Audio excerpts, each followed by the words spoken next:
మన రాజకీయ నాయకుల డైలాగులుంటే బాలయ్య బాబు, చిరంజీవి, మోహన్ బాబు వీళ్ళు మస్తు బాధపడుతుండొచ్చు నువ్వులా. ఎందుకంటారా, వాళ్ళకంటే ఖతర్నాక్ డైలాగులు కొడుతున్నారు మళ్ళా మన రాజకీయ నాయకులు. ముందుగల్లా మన సీఎం రేవంత్ రెడ్డి సారు మాటలినుండ్రి.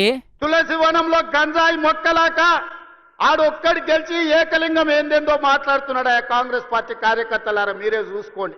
ఆ ఏకలింగంను ఇవాళ ఈ నల్గొండ జిల్లా తులసి వనంలో ఒక గంజాయి మొక్క మొలిసింది. పక్కనే వచ్చేసారి కూకటి వేళ్లతో ఆ గంజాయి మొక్కను బీకే బాధ్యత మీదే అని చెప్పి నేను ఈ సందర్భంగా తెలియజేస్తున్నా. ఇన్నారు కదా, ఇండైరెక్ట్ గా మాజీ మంత్రి జగదీశ్వర్ రెడ్డి సార్కు ఇచ్చి పడేసిండు. ఇంత మాట అంటే మాజీ మంత్రి జగదీశ్వర్ రెడ్డి సారు ఉత్త ఊకుంటాడా చెప్పుండ్రి. అందిన కాడికల్లా బాగానే అరుచుకున్నాడు. మళ్ళా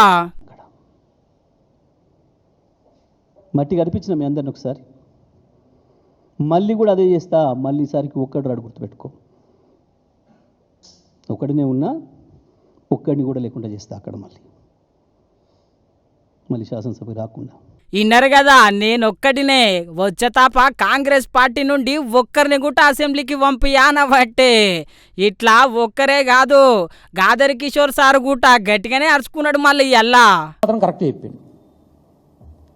చెయ్యాల్సినటువంటి అభివృద్ధి నువ్వు మండలాలు తెచ్చుకున్నావు, కనీసం మీకు బిల్డింగులు తెచ్చుకోలేదు. ఎంఆర్ఓలు, ఎంపీడీ వాళ్ళు సన్యాసి అని మాట్లాడతారు. ఈయన 3 నూతన మండలాలు నా తుంగతుర్తి నియోజకవర్గంలో, అడ్డగూడూరు, నాగారం, మద్దిరాల 3 నూతన మండలాలకు నిన్న ఈ సన్యాసి 2 మండలాలకే బిల్డింగ్ ఇచ్చిపోయింది. మరి 3వ మండలం ఏం పాపం చేసిందిరా?